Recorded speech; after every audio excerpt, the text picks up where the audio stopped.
Today is, as she knows, as per the Vaishnava calendar, today is Rai Ramanand Rai's disappearance day. So,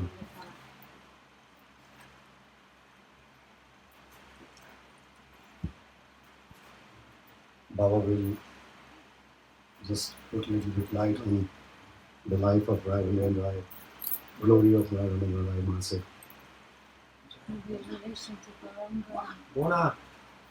Rai Ramanand Rai's relation with Gauranga and the pastime. Mahaprabhu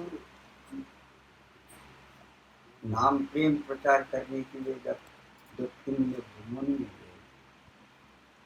When Mahaprabhu was on tour to distribute this name in the south of India,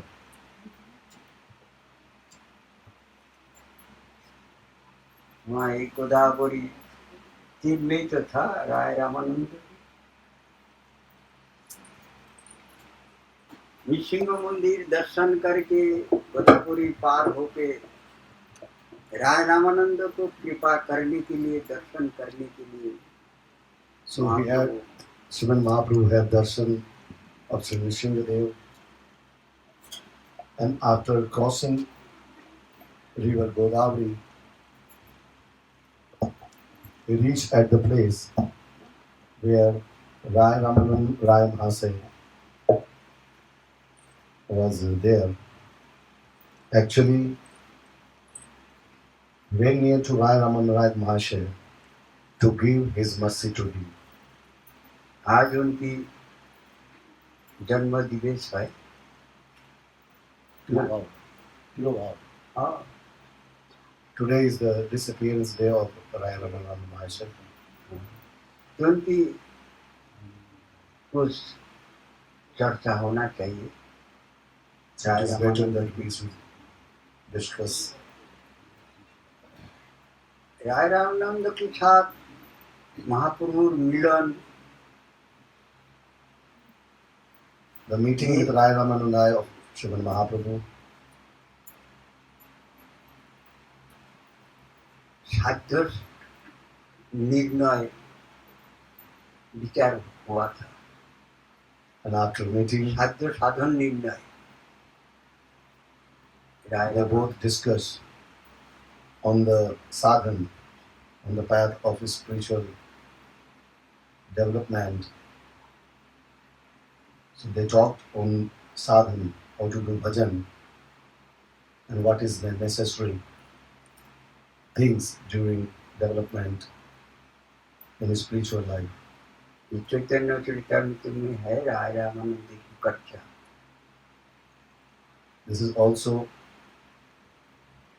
written in Chaitanya Charitamrita. Its name is Rai Ramanand Karcha. तो राय रामानंद के विषय पहले हम लोग रस आस्वादन करेंगे। उनको पूर्व जन्म में कौन था राय Ramanand? So we will more go in detail to know about Rai Ramanand in past life. Who was he? ये राय रामानंद साक्षात ललिता सती के अवतार है। Rai Ramanand Mahasaya is the incarnation of Lalita Sakhi. महाप्रभु एक पार्षद है। He is the Parikar, one of the follower of Sriman Mahaprabhu. तो उनको अधिकार है पिछले जन्म की। So he did in past life. So still he has some birthright because what he did in past life, in the spiritual world, in the spiritual life, also in the past life, Rai Ramanand Rai Mahasaya did something. So in this life, he has some swikriti. उनको कुछ सीखना नहीं पड़ेगा। So he has no need to do much on the upliftment in the spiritual world. जो भी कुछ उनको सीखने की जरूरत नहीं है, जीव शिक्षा के कारण राय रामानंद उस सीखने की भी इच्छा है। Although, because of his past life, Rai Ramanand Rai has that much potential that he no need to learn something more, but even Rai Ramanand he wants to learn something more. राय रामानंद बहुत बड़ा पंडित भी थे। He was a very bona fide scholar also. जब महाप्रभु सन्यास ग्रहण करके पुरी में निवास करने मनस्थ कर लिया था, After taking sannyas, when Sriman Mahaprabhu decided that he will now spend the rest of his time of his life in Puri, उसी टाइम राय रामानंद भी पुरी में ही बिताया था महाप्रभु के साथ। and that time Rai Ramanand Rai Mahasabhi was also there with him in Puri. उनको भक्ति की जागरना कैसा करना चाहिए, ये राधा कृष्ण की जो रस है इसको किस तरीके के आचरण करना चाहिए, आस्वादन करना चाहिए, वो राय रामानंद ही केवल जानते थे। How to taste the nectar of this Radha and Krishna's pastimes, rasa of their pastime. Only Rai Ramanand Mahasaya was knowing this. क्यों? राधा कृष्ण की प्रिय सखी है रामा ललिता सखी। Because Lalita Sakhi is the dearest Sakhi of Radha and Krishna. केवल काया ही तो बदल हुआ ना, Only the body changed. आत्मा तो वही है। Here only body changed. Lalita Sakhi changed only body. The soul is the same. Radha Rani की अत्यंत प्रिय सखी है, Very dearest to Srimati Radhika, Lalita Sakhi. और महाप्रभु वही राधा रानी है। And Mahaprabhu is himself Radharani. तो भक्तों को भेजते थे, जाओ भजन सीखने के लिए तुम रामानंद के पास जाओ। Mahaprabhu was mostly sending people to Rai Ramanand Mahasaya Prabhu that go and learn how to do bhajan. Radha Krishna की जो भजन है वो राय रामानंद की पास ही सीखने के लिए महाप्रभु भेजते थे भक्त लोग। All devotees, those were coming to Sriman Chaitanya Mahaprabhu, all devotees he was sending to Rai Ramanand Prabhu to learn the bhajan, how to do the bhajan of Radha and Krishna. युवती युवती कन्या ले आके उनको तेल मर्दन करते थे, तेल मालिश करते थे शरीर में। राय Ramanand Rai Ramananda Prabhu was अपना हाथ से तेल मर्दन करते थे, massaging to the young girls with his hand own. जैसे ब्रज में राधा रानी को सेवा करते थे उसी भाव वृत्ति लेके वो पुरी में भी सेवा करते थे। As he was doing in the form of Lalita Sakhi Seva in Braja, in the same bhav, with the same mood, Rai Ramanand was doing this Seva in Puri. भक्त लोग महाप्रभु को एक सूचना दें, क्या राय रामानंद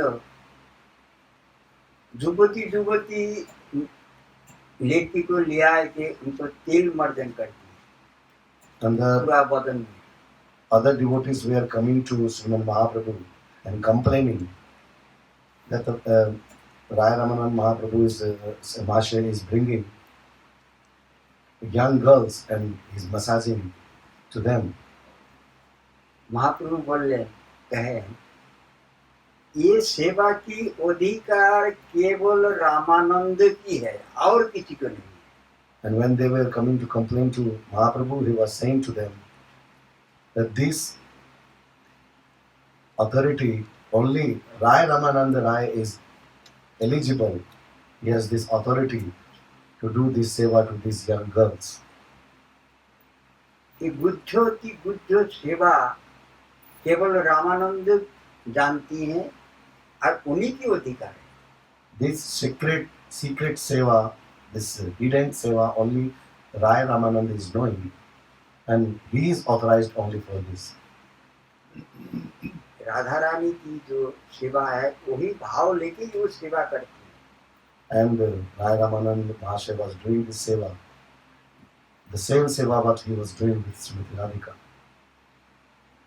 तो लीला करने के लिए रस आस्वादन करने के लिए सब पारिकर साथ में लेके महाप्रभु अवतार हुआ ना। So Mahaprabhu came with all his associates, all parikars, all devotees, just to perform Leela. Radha Krishna की रस और लीला विस्तार करने के लिए इन लोग को Just to अवतार है। expand the nectar of their Leela, Mahaprabhu appeared. जब घर में थे राय Ramanand, When Rai Ramanand was at home, Ganga स्नान करने के लिए जाते थे। he was going to taking bath in Ganga, और उनके साथ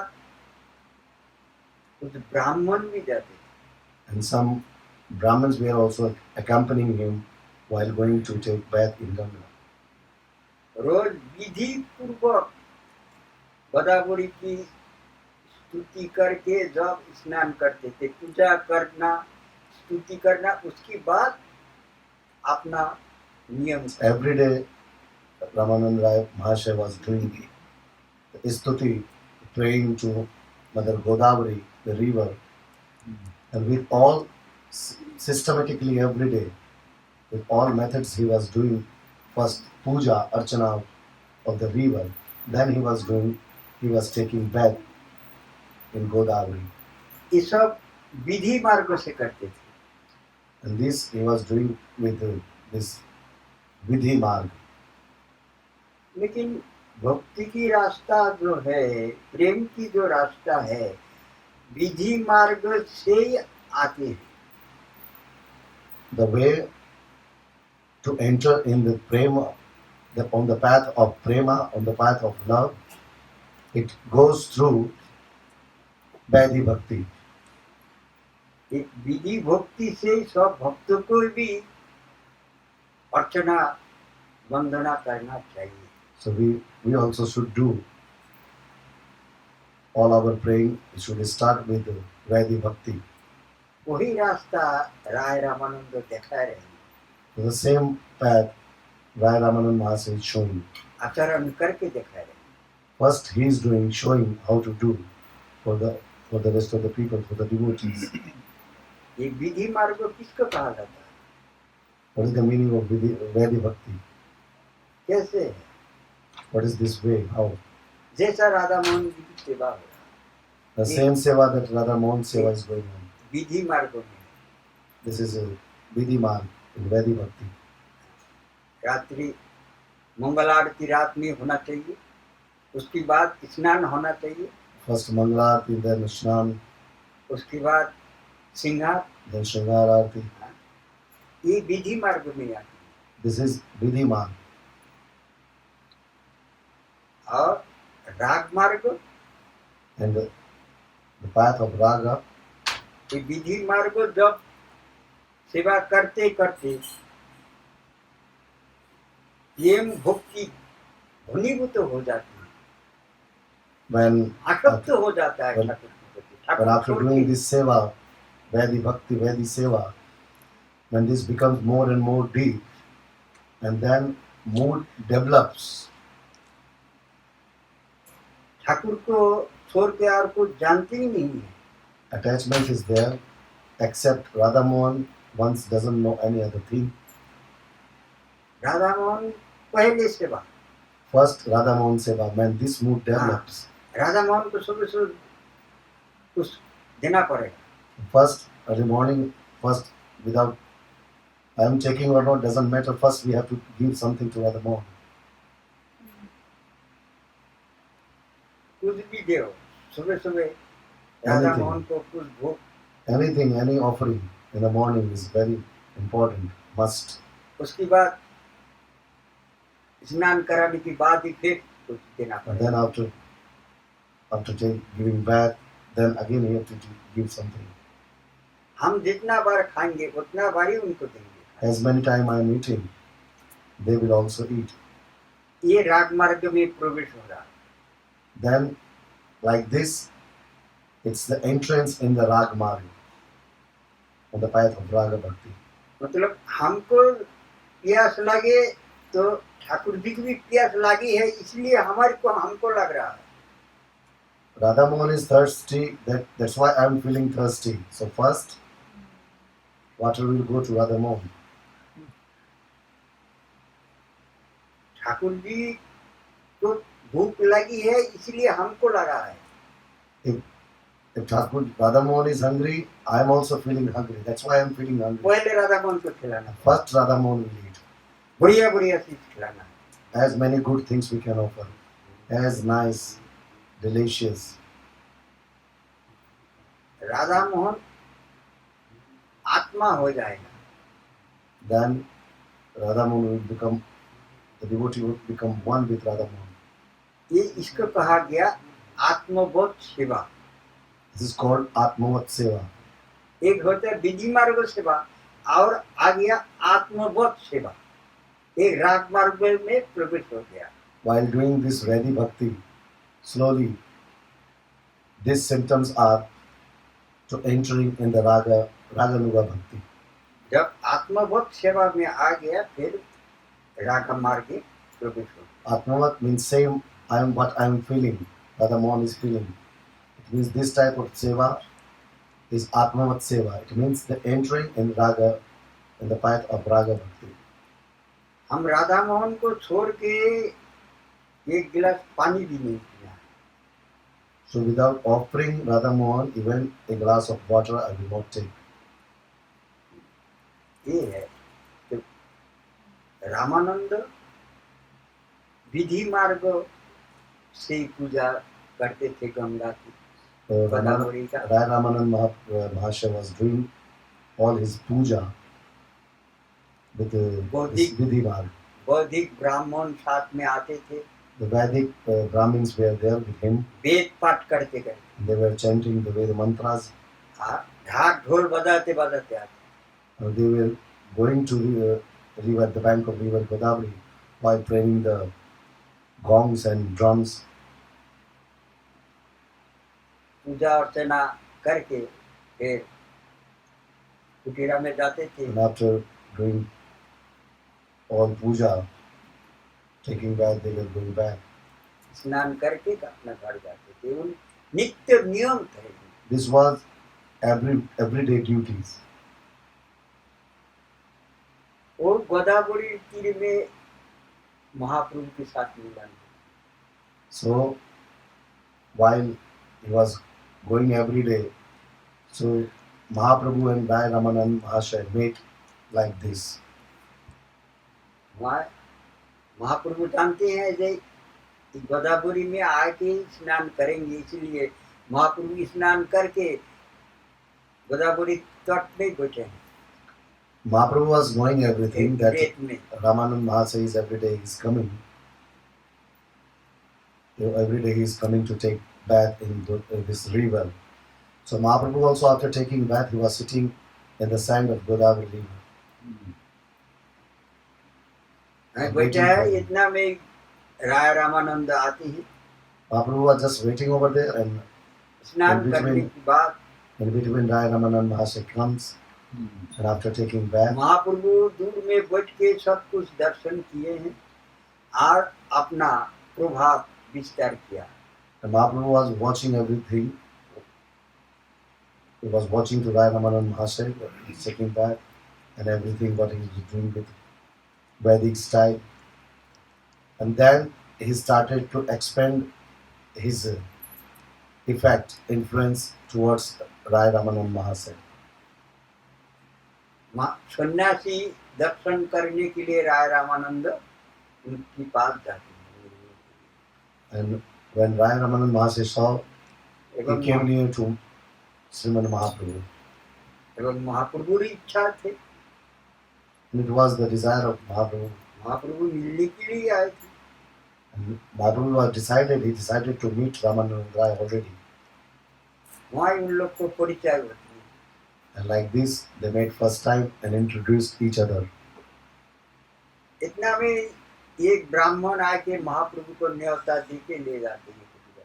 And in between, one Brahmin comes to Srimad Mahaprabhu, invite him, and he take Srimad Mahaprabhu with him. दोनों जब मिलन हुआ तो दोनों ही तो परम भक्त है, भक्त भाव अवतार है, इसलिए परम भक्त है। Both are appeared as devotee in the form of devotee. मिलन होने के साथ साथ ही दोनों आलिंगन हुआ, When they met, they hug each other. प्रेम हुआ, Then Prema also came. जब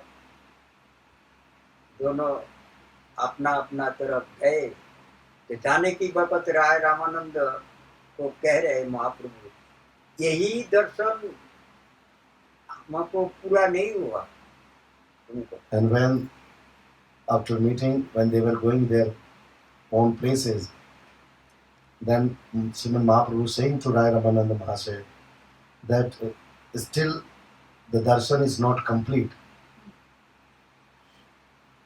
हमको फिर दोबारा दर्शन चाहिए। I want again your darshan.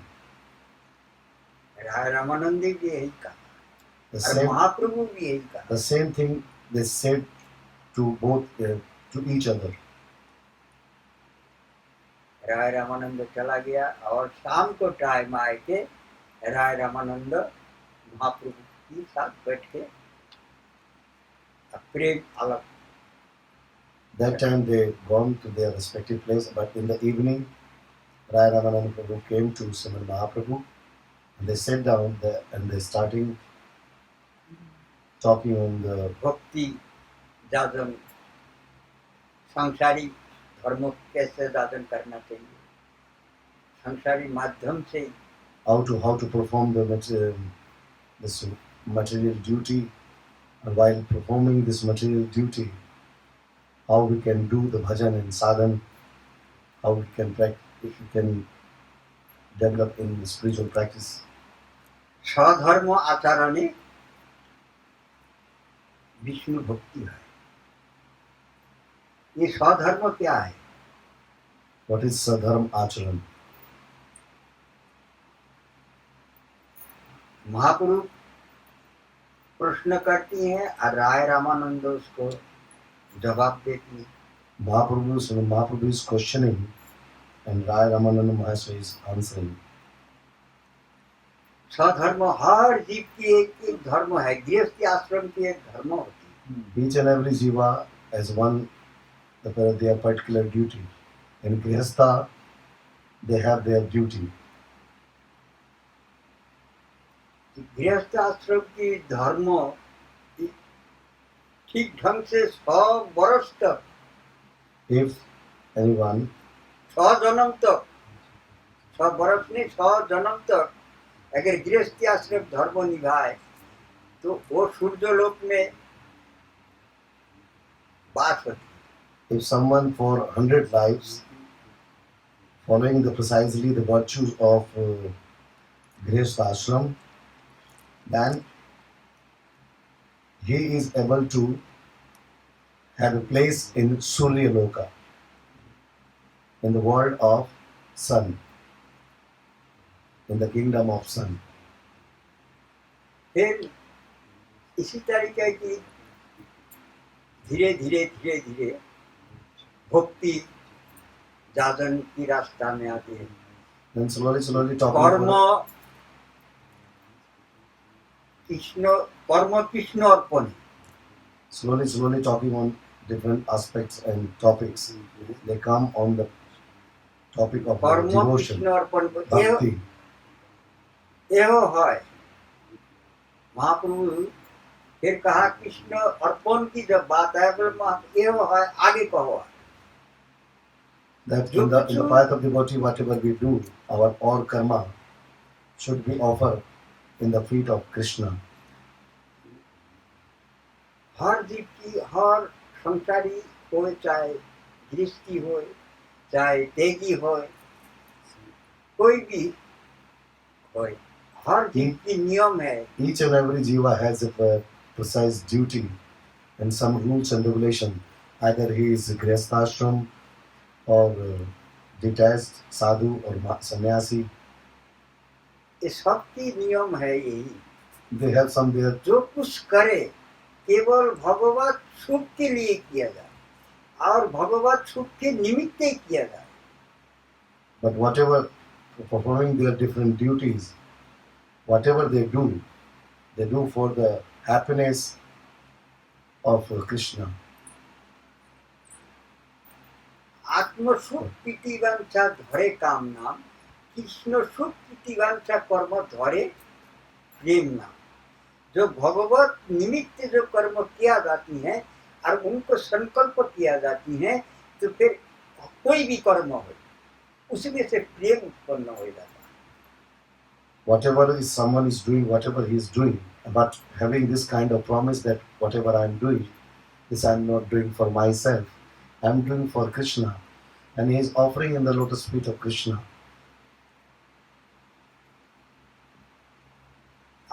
आत्म सुख के लिए जो कुछ कर्म किया जाती है, ये प्रेम नहीं होती है, ये दुखदायक होती है। If one is doing for himself, considering that I am doing for myself, then this becomes calm. Calm means it becomes the materiality, and it becomes also the cause for this pain and sorrow and troubles in the life.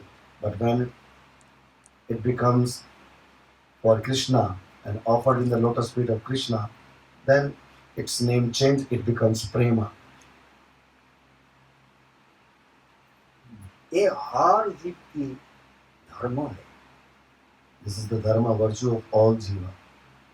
संसार में जितना जीव है, कोई भी जीव अगर सुख और शांति चाहती हैं, तो जो कुछ करे संसार में रह के जो कोई कर्म करे, ऐसा ही मन में भाव होना चाहिए। If jiva want sukha and shanti, happiness and peace in their life, then whatever they are doing, ये जो कुछ कर रहे हैं हम कुछ नहीं कर रहे हैं। they should think that whatever I am doing, I am not doing anything.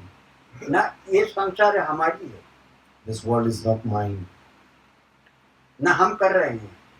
or I am not doing anything. हमको जो करा रहे हैं वही हम कर रहे हैं। What Krishna is saying me to do, I am doing. What Radharani is saying to do, I am doing. ये संसार में जितनी जीव है ये हमारी नहीं है। Those all relatives and relations and all jivas that we think that he is mine or he is mine, they are actually not mine. ये संसार भी हमारी नहीं है। This world is also not mine. हम इनकी दास है सब। I am just a servant. ये राधा रानी की संसार है, This world belongs to Srimati ये Radhika. कन्हैया की संसार है। This world belongs to Krishna.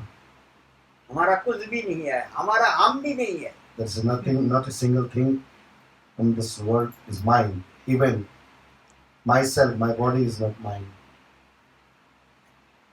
अपना पुत्र, संतान, परिवार, पत्नी, ये सब भी सब कुछ सब कोई यही भावना पड़ेगा जे ये सब राधा रानी की किंकरी है, राधा रानी की दासी है। All son, हम wife, इनको सेवा कर रहे हैं। all my son, my wife, my daughter, all my relatives, all my friends, and whosoever that I am connected with, they all belongs to Srimati Radhika, and I am the servant of all of them. Narsi Narsi की कहानी सुने हैं? There's one devotee, Narsi Mehta, कितना बड़ा भक्त था भगवान, was a very pious devotee वो in गृहस्थी था, the west part of India. He was also in Grihastha ashram. संतान भी था, He had kids also. संसार की तरफ उनका ध्यान था ही नहीं। But even he was living in the material world, he was never been in the material world. हम लोग 3-4 भाई था, There were 3-4 brothers. वो भी संसार की तरफ ध्यान नहीं देते थे, और सब भाई लोग तो संसार की तरफ पूरा ध्यान है, और इनकी केवल राधा कृष्ण की भक्ति की ध्यान है। Among brothers, only Narsi Mehta was doing bhakti of Radha and Krishna. All others brothers were not concerned about all these things. संसार में क्या हो रहा है, नहीं हो रहा है, कितना आय हो रहा है, कितना व्यय हो रहा है, कौन कहाँ जा रहा है, उनकी कोई मतलब नहीं। Narsi Mehta was, this devotee was not knowing what's happening in this world, how much money is coming, how much is going. उनकी केवल ध्यान था कन्हैया की, बस। He was fixed, totally fixed on Krishna. और कहाँ साधु है उनके पास And जाएंगे। he was looking for sadhu, that where the sadhus are there. भाई He लोग was सब always going to sadhus, near to sadhus and Mahatma. भाई लोग सब गुस्सा हो गया, And all his brothers were becoming angry with him. अरे शादी भी करी, बच्चा भी हो गया, और संसार की कोई काम नहीं करता है। When you got married, you had children, living in this Grihastha family life, but you are not doing anything. इसका अलग कर दो, So, हम लोग गोटे गोटे कब तक खिलाएंगे उसको। so how long we will take care of him if he is not doing anything?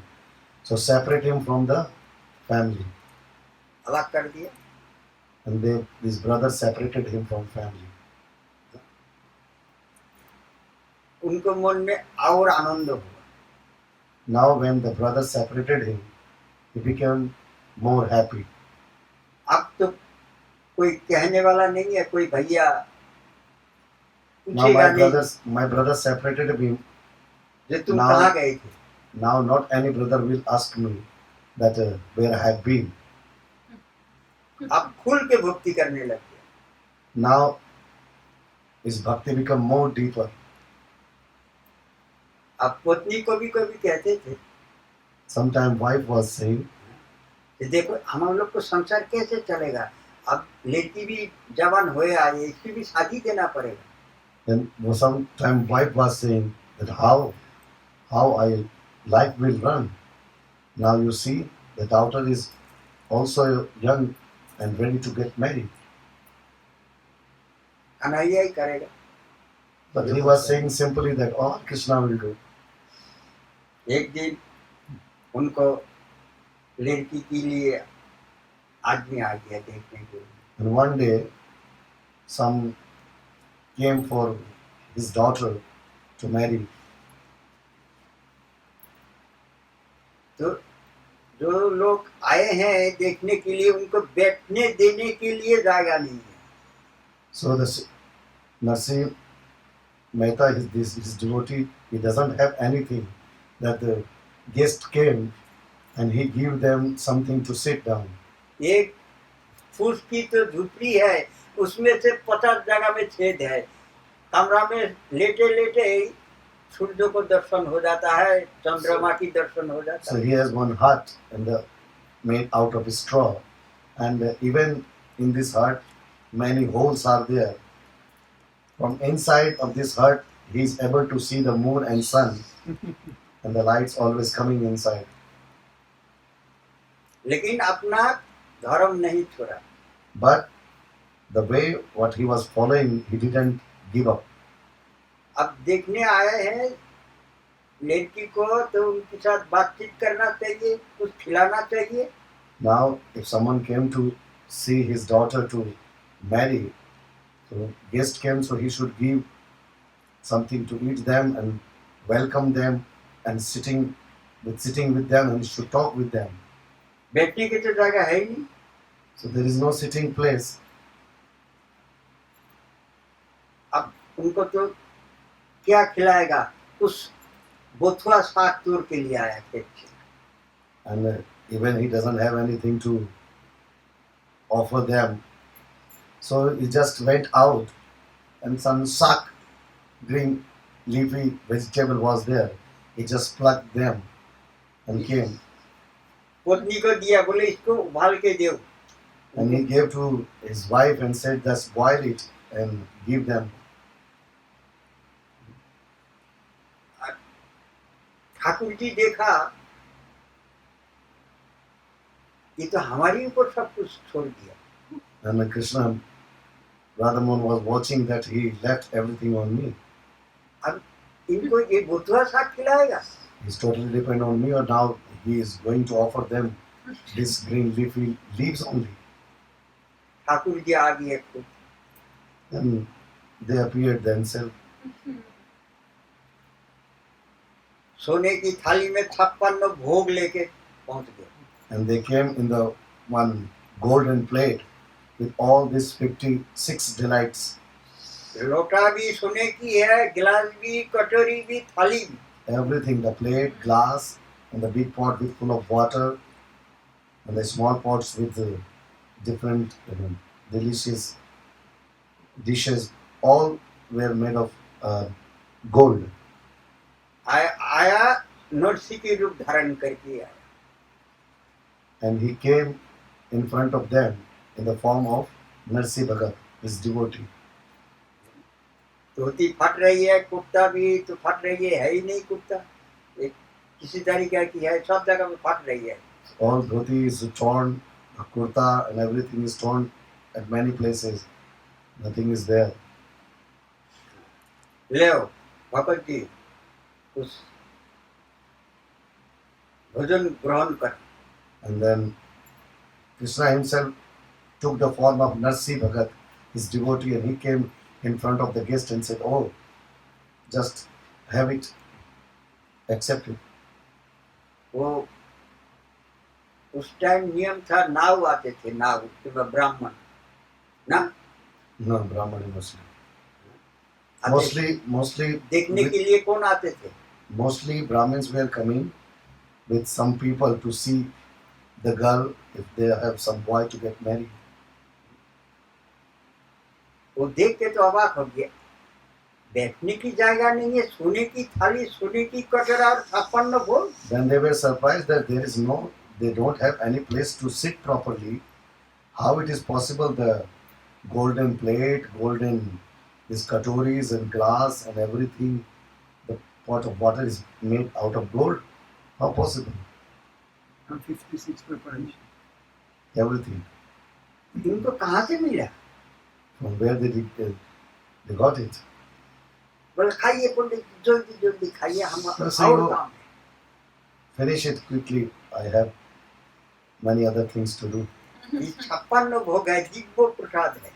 This is 56 delight. This is उसको सुगंधी से उनके पेट भर गया। so it was this 56 delight were completely divine. Just with the smell of this food, they got satisfied. ऐसा तो खाया ही नहीं कुछ। And they saying that, and after the feeling that they never ate the things like this, जम के खा लिया, खुद पेट भर के खाया। and their belly were full. खाए के जब खा लिया, बर्तन वर्तन धो जाए के बोले भगत जी ये आपकी थाली ले जाइए। बोले नहीं, हम जिसको देते हैं ना फिर वापस नहीं After देते। eating, they ये wash हमारे the नियम है। plate, and they giving back to this Narsi Bhagat and saying that, oh, now you take your plate and this all kitori and glass and pot, everything. आप Then- झोला में भर लीजिए. Then Bhagatji, this devotee Narsi Bhagat was saying that no. To whom we give the in the plate things to eat, so we give the things, the all plates and everything to take with them. हम आते ही हैं, बैठिए. So please wait, I am coming. गए. इतना में नरसिंह भगत आ गया बुथवा वाल करके पट दोना में लेके So आ this गया. this Radha Mohan in the form of Narsi Bhagat who was there, he left, and then after that, original Narsi Bhagat came, having this just leafy vegetable, green vegetable, and he came near to them. बोला हमारी संबंधी से कुछ मत कहिएगा, अब सुखी रुखी ने जो कुछ है उसको आप पाइए. Oh, Panditji, you just accept what I have. You don't tell to my relatives. So you accept whatever I have, this something dry to eat. अभी तो आप 56 भोग खिलवाया, अब फिर लेके आ गया. खवाए के हमको मारना है क्या? Arey, you just offered me a lot of things in the 56 different delights. My belly is full. What you want? हमारे पेट में तो जाएगा ही नहीं है. There is no place in my belly now. What you want to kill me with a lot of food or what? बोले आप क्या कह रहे हैं? हम What तो you say? अभी बुथवा लेके आ रहे हैं. But what you saying? I didn't come. I am just coming with this green leafy vegetable, boiled आप vegetable. झोला में से थाली निकाल के दिखाए, ये थाली तुमने नहीं दिया था. Then this person shown of this plate, he just gave me this plate and glass and everything. आप नरसी समझ गए. When he shown this plate, ये और कोई नहीं है, Narsi Bhagat, he understood. ये सिमले शर्ट है. Bola, no, ये there is और none कोई of नहीं. any other except my Kanhaiya. He can do all this. So this is his Leela. वही आके खिलाए के गए. He came जय and हो प्रभु तुम्हारी. he did all these things, he filled his belly. अब बातचीत पक्का हो गई लड़की की. Now he fixed everything for the daughter. वहाँ से पुर्सी भेजा, शादी में क्या क्या चाहिए दहेज. And the list came from the bride side, groom side, that what is their demand from the girl side, bride side. क्या क्या चाहिए, इतना In बड़ा dowry. पुर्सी, इतना बड़ा पुर्सी लेके आ गया. So this list was very big, and this Brahmin came with this list. पुर्सी ले जाके नरसी शबली कन्हैया की चरण में रख दिए मंदिर में. And taking this list, Narsi Bhagat take this list and he put this list in the feet of Kanhaiya. तुम लेके जाओ सब सामान. बस He रख put and के said, और करताल now लेके आ. you bring all these things to their house. And just he took the kartal and he started bhajan. साधु संग कहाँ हो रहा है, कहाँ साधु And है, he just- उनके पास जाके कीर्तन Yeah, he करो. just gone out to looking for where are the sadhus sitting doing bhajan and joined them. अरे तुम्हारी बेटी की शादी है और साधु के साथ हर टाइम ढूंढ रही हो, ये जो जितना बड़ा कुर्सी दिया कुछ तो इंतजाम करना पड़ेगा ना. Patni ne kaha. हाँ. Now wife said, that, what you doing? Where you going? Now just he gave this big list. Your daughter's marriage is there. At least not completely, that's something you have to arrange for your daughter's marriage. तुम्हारी भैया के पास जाओ. You go to your brother. गांव में जो तुम्हारी जब था तुम भी तो सहायता करते थे ना. Or when you were in the village, you were also helping your brothers. Go to your brothers. आज तुम्हारी है नहीं, तुम भी जाओ और लड़की के लिए कुछ मांगो. Today you don't have anything, so now you also go to them and ask something for your daughter's marriage. अब पत्नी जब कहा है जाना पड़ेगा.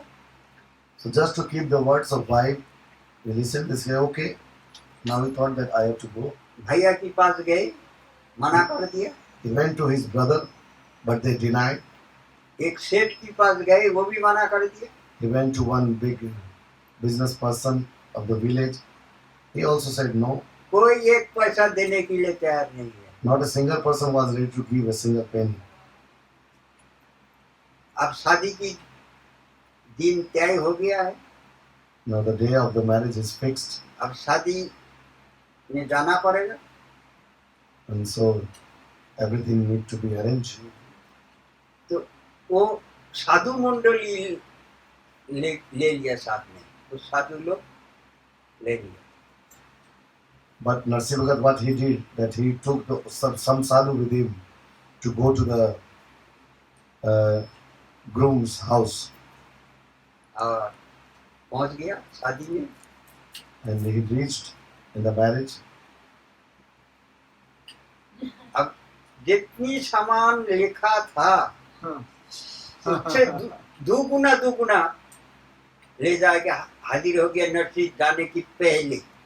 So when he reached at the place of groom with all sadhu, whatever the things were written in the list, all the things were there. Not only these things, double of all these demanding things were already reached at the groom's house.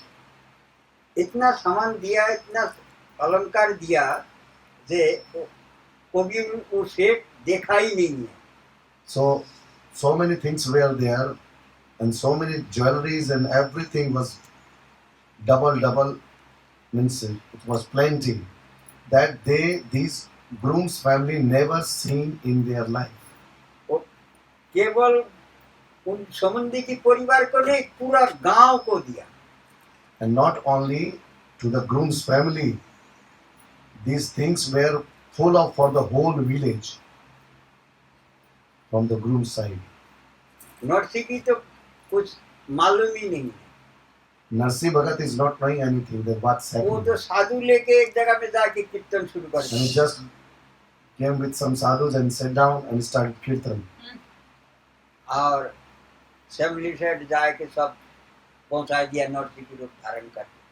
And having the form of Narsi Bhagat, Krishna just reached with all these things, whatever was written in the list.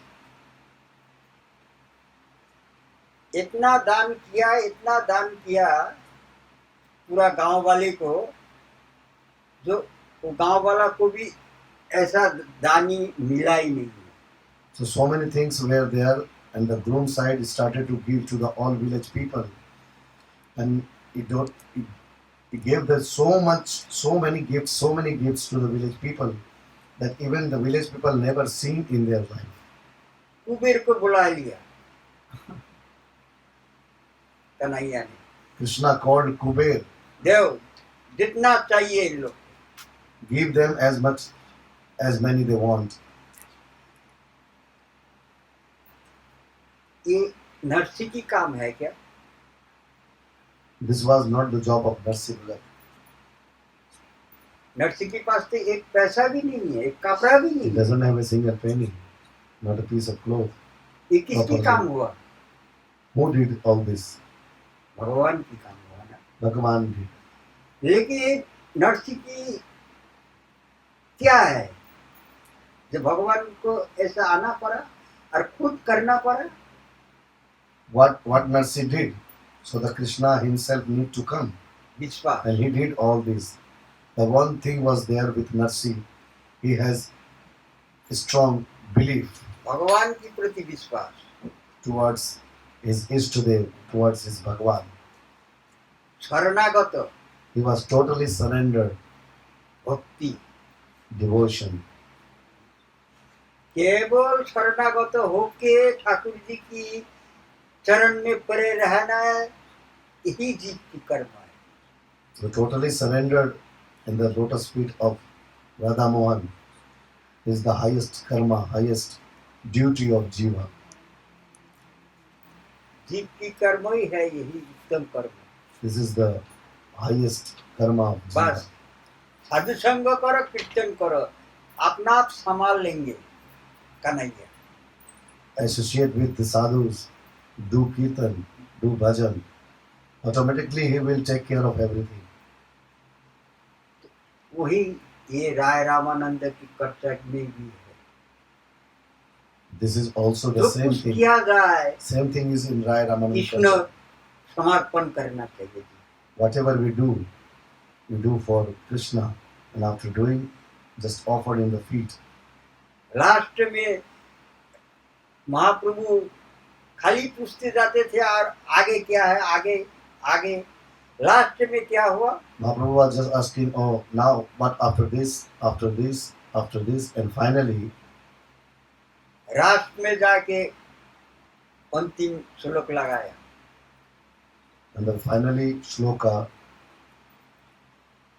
was based on rasa. नाहम रमनो नाहम रमणी, ये श्लोक last में बोला। जैसा ही बोला ऐसा ही महाप्रभु राय रामानंद की मुख पर पकड़ लिया।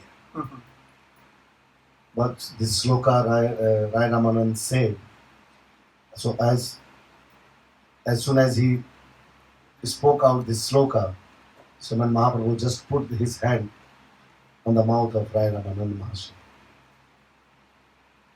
भगवान आत्मा होता है ना, Bhagwan is Atma.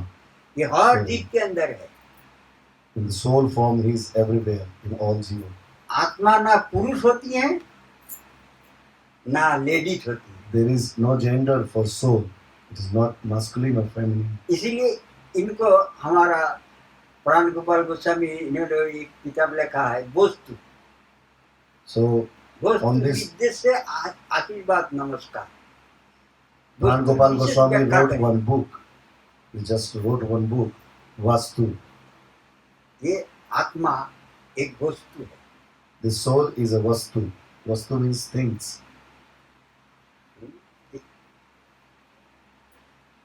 ये भगवान ये आत्मा है, इस हर जीव के अंदर है। In the soul form, he is sitting inside each and every इसलिए jiva. इनको कोई रूप नहीं होती। That's why there is no gender. एक पुरुष भी हो सकती है, लेडीज भी हो सकती है। So this soul form can be male or female. इसीलिए कह रहे हैं ना हम रमणी ना हम रमण। That's why he's saying Naham Ramani, Naham Ramana. ते रास में सब आत्मा ही आत्मा नित्य कर रहे थे। At the या time of ना Ras, सुखी है ना मंजूरी है ना कन्हैया है। in the Rasa, the only souls were dancing. Neither Manjaris, nor Sakhis, nor Kanhaiya. इसलिए एक श्लोक है जे रास ना कन्हैया करी ना सखी लोग करी, फिर रास किया किसने?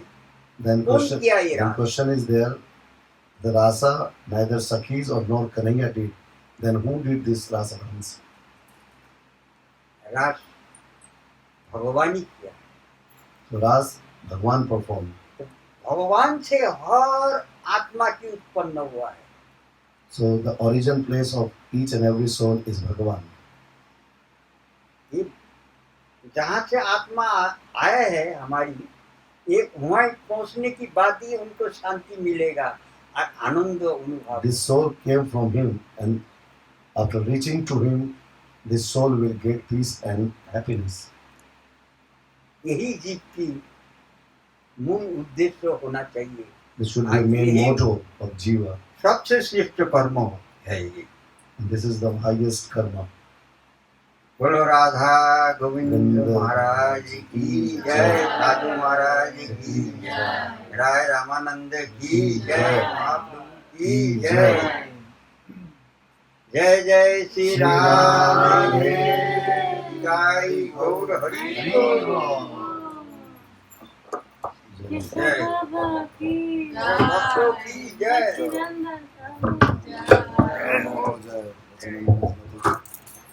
जय